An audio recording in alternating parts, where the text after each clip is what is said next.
Caitlin Clark and Angel Reese, right? Yeah. They're going back and forth. And Jamil Hill says by the time Angel Reese is done, she's going to be the Michael Jordan of WNBA. She said about Angel Reese? She said Angel Reese, by the time she retires, can you pull up this quote? She said, by the time she retires, she will be the MJ. We got Angel Reese taking more shots at Caitlin Clark unnecessarily. Reebok, Angel Reese are taking shots at Caitlin Clark, using her as promo. The WNBA never runs out of drama, and Angel Reese just poured gasoline on the fire. She rolled into Indianapolis, strutting in like she was about to take over the whole city. Pushing her new shoes like this was her moment to shine. And honestly, the timing couldn't have been better. Caitlin Clark's out with an injury. So naturally, Reese must have been thinking, perfect, the spotlight's mine now. Except, no, the crowd wasn't feeling it. Instead of getting hyped, people clowned the whole stunt like it was a knockoff sequel nobody asked for.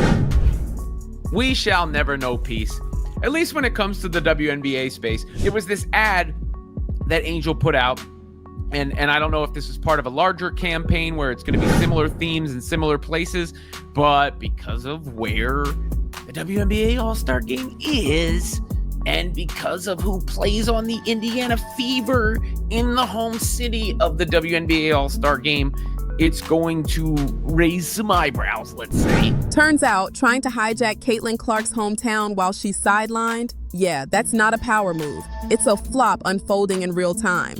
Because when you try to outshine the sun, shadows are the only thing that follow. Beef, one-sided rivalry. Clearly, this is a marketing thing. Angel Reese, I'm in your city. Walk in your trap, take over your trap. Post it on Instagram. There's about 15 fans there, and Reebok put up a board. You would expect Reebok to put up a board. Let's never forget that when let's never forget the gigantic Caitlin Clark Nike billboard in Chicago. The 2025 WNBA All-Star Weekend was supposed to be Angel Reese's big breakout, her moment to finally step out of Caitlin Clark's shadow. With a Reebok signature shoe and a bold citywide campaign, she came in swinging, trying to turn Indianapolis, Clark's home court, into her own personal stage. On paper, it looked perfect. In reality, it bombed. Charisma can't be faked, and a brand built by orbiting someone else's star, it's only ever destined to burn out. I hear everyone with credit card debt is lining up to get the Angel Reese signature shoe. Here it gives you the power of the rebound. Bang! Again! Burn! Will she save it? No! What everyone's paid to see, the Angel Reese rebound! Bang! Kelsey Plum makes the shot, she'll get more money. Bang! We show up and show out for our rebounding queen. Yes! Bang! I love rebounds. Yes! Let's talk about the elephant in the room, or should I say, the giraffe in the room. Angel Reese's much-hyped Reebok release. The shoes dropped in 2 flashy colorways, Diamond Dust and My Bounds. Yes, she actually named her shoes My Bounds. She even trademarked the word Me Bounds to sell her merch and sneakers. Because nothing screams self-awareness like branding your own missed layups. Instead of working on her finishing at the rim, she's cashing in on it, practically mocking the league and its fans by turning her own stat line into a punchline. It's like if Shaq trademarked bricks for a free throw shoe. The sneaker was marketed as the future of women's basketball footwear. Reebok went all in, flooding All-Star Weekend with ads trying to turn it into a spectacle. But here's the thing, exposure doesn't equal excitement. When your timing backfires, no amount of marketing can save it, especially when you're trying to make a debut while Caitlin Clark isn't even on the court. Got to be crafty about how we get them in Reebok gear. Be the debut. When she plays Caitlin Clark. Let's do it. I'll even come to the game. Of course not. Be gay. Literally, debut. It's got to be when she plays Caitlin Clark. It's got to be, let's do it. You got to, well, Shaq goes, I'll come to the game. He goes courtside. So they obviously ended up debuting at All-Star Weekend because Caitlin didn't play when they were in Chicago. When Caitlin didn't play, or Caitlin's not playing in this game, so they're debuting at All-Star Weekend. And the plan was to literally go and use it use Caitlin Clark for the launch of it. And I'm like, Angel Reese's entire play hinged on one shaky bet, that Caitlin Clark's presence alone would pull in the crowds, and, by extension, boost her brand. Instead of winning fans on her own merit, she gambled on riding Clark's wave. It was never about surpassing her, just surviving in her shadow. But here's the truth.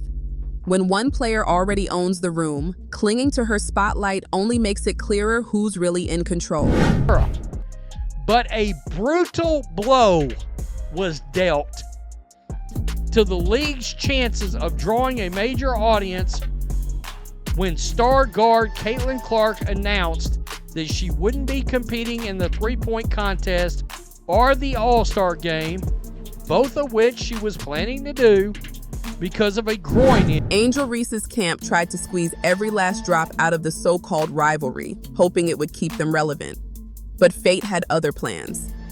Caitlin Clark, the league's biggest draw, was sidelined with an injury right before the All-Star break. And without her on the floor, the hype collapsed. Because Clark's the kind of player who can turn a random Tuesday game into a national event. And no amount of marketing can replace that. And shouldn't Angel Reese be able to market herself at this point without invoking or even, insinuating some sort of attachment to Caitlin Clark?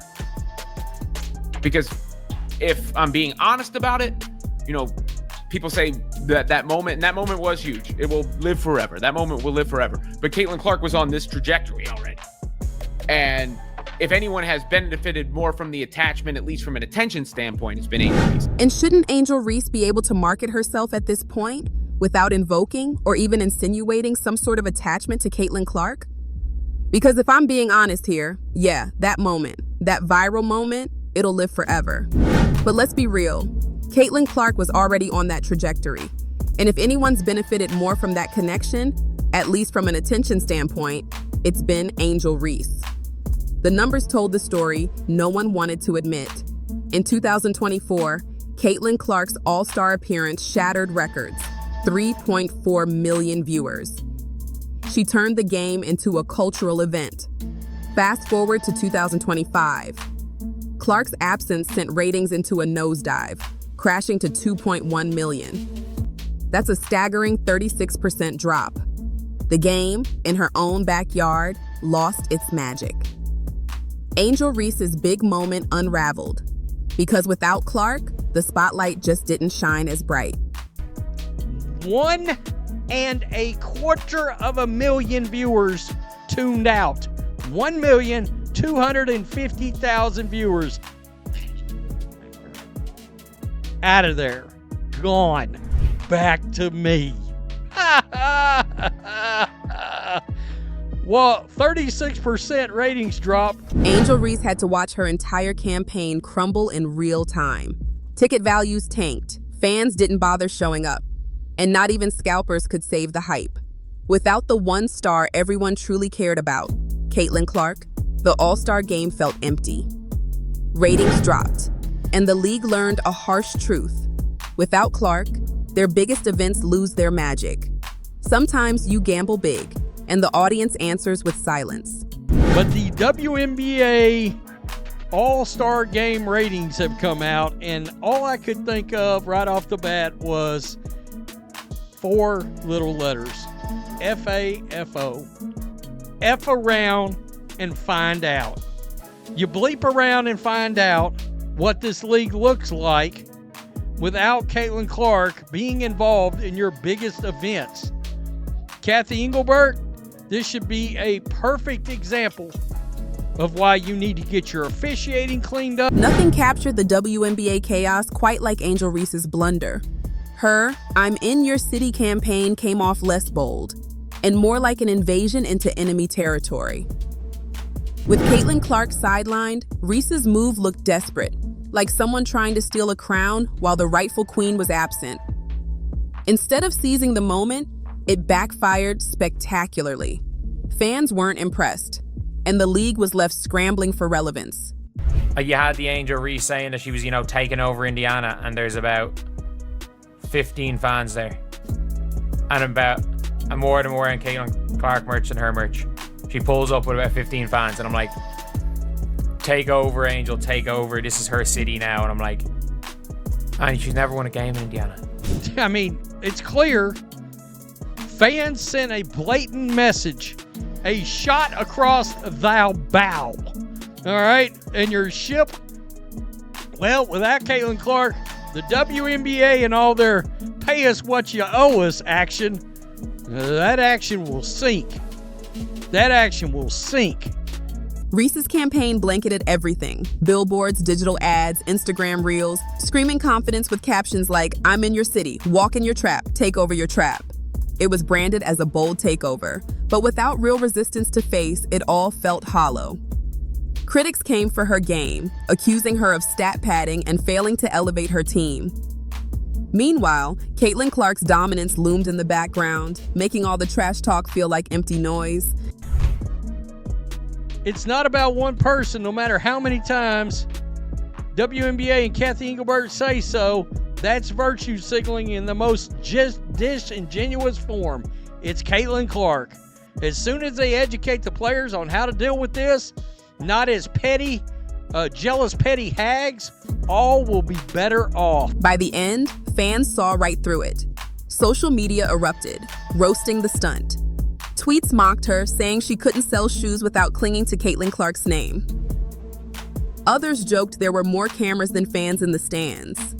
The whole thing felt like celebrating a win, by default, against someone who wasn't even playing. Instead of looking like a champion, it came off desperate, leaving WNBA All-Star Weekend far from the spectacle it promised to be. Bad. And anybody that's overstating the talent on this team as a whole, stop it. This team is Caitlin Clark or bust, and you all know it. We all see it. We all see it. Even when the New York Liberty got down double digits, at no point did they feel like, oh yeah, they got us. No, they knew this game was never. They knew they could turn on the switch at any moment and do this. At any moment. Just destroyed us in the second half. Just destroyed us. Indianapolis was supposed to be Angel Reese's crowning moment. Billboards lit up the city. Her face was everywhere. Her Reebok launch, front and center. The marketing machine went full throttle. But then the news broke. Caitlin Clark wasn't playing, and just like that, the hype crumbled. Ticket prices dropped by 48%, and the buzz, it vanished. No matter how hard they pushed the promotion, without Clark, the spark just wasn't there. The All-Star Weekend made one thing painfully clear. This league's biggest draw isn't Reese. It's the star they couldn't replace. The no-holds-barred truth on sports. The main event starts. All right, black and white sports supporters. Well, many of you have probably been waiting on this, as have I. But the WNBA All-Star Game ratings have come out, and all I could think of right off the bat was 4 little letters. F-A-F-O. F around and find out. You bleep around and find out what this league looks like without Caitlin Clark. Woo! WNBA All-Star Game sees ratings drop without Caitlin Clark, and it's ugly. It's real ugly. The WNBA's PR team scrambled to spin the 2025 All-Star ratings as a win, proudly pointing to growth over the 2023 numbers. But fans weren't buying it. Everyone remembered 2024, when Caitlin Clark's presence turned the event into a full-blown cultural phenomenon. This year, without her, the league felt like it had slipped right back into the shadows, trying to celebrate crumbs while ignoring the feast they once had. Sure, the Friday night contest pulled in impressive numbers, nearly doubling the year before. But let's be real, that surge didn't come from Angel Reese's star power. The buzz wasn't hers to claim. It was momentum, pure carryover from Clark's impact. And without her on the court, the main event felt flat. No spark, no magic. Once again, the league's relevance was laid bare, still resting squarely on the shoulders of its true draw. Real ugly. Who is this? Grant Young, okay, at SI. The 2025 WNBA All-Star Game felt like a pivotal point in not only the league's current season, but also for its future. This is because the ongoing CBA negotiations between WNBA and the league's players were one of the major storylines throughout the 3 days players were in Indianapolis, Indiana. The problem is it did not need to be one of the main storylines. And I don't think people understand that. Sports fans don't want to, Angel Reese's miscalculation wasn't just about missing the right moment, it was about missing the bigger picture. She thought she could follow Caitlin Clark's playbook, sell out sneakers, land massive endorsements, dominate the headlines. But true star power doesn't come from flashy campaigns or towering billboards. It's built through years of hard work, consistency, and winning hearts both on and off the court. Clark's influence didn't explode overnight. It grew, with every clutch shot, every honest post-game moment, every time she showed up and delivered. So when Caitlin Clark's Nike Kobe 5 Pro drops sold out in under a minute and resale prices shot through the roof, that wasn't just hype. That was loyalty speaking. Fans believed in her because she earned it. And that's why Nike's 8-year, $28 million deal wasn't just a marketing move. It was a commitment. A commitment to an athlete who represents authenticity and excellence. Angel Reese tried to copy the image, but Clark built the foundation, and that's something you simply can't manufacture. Hey, you know what they say? 4 is more. Bang! Her loyal fans showed out in Indy, all 4 of them, and somebody's drunk uncle. Take a look at what unemployment looks like. Bang! What do you mean you didn't watch the All-Star game? You're telling me you have a social life? What? What's butter pecan mean? It's provocative. It gets people going. Butter pecan! Bang! Reese wanted the glory without laying the groundwork, and it showed. Her campaign didn't just fizzle. It revealed the gap between chasing stardom and actually owning it. When the much-hyped showdown with Caitlin Clark never happened, the 2025 All-Star Game became a case study in lost magic. Ratings plummeted by 36%, ticket prices nosedived, and fans, they just shrugged. Because Clark isn't just another player, she's the player. Without her, the league feels hollow, and Reese learned the hard way. Borrowed shine never sticks. If you're riding with Caitlin Clark and believe she's the heartbeat of this league, smash that like button. But if you think Angel Reese can bounce back and silence the critics, drop a comment below. Either way, hit subscribe and stay courtside for every twist in this WNBA drama.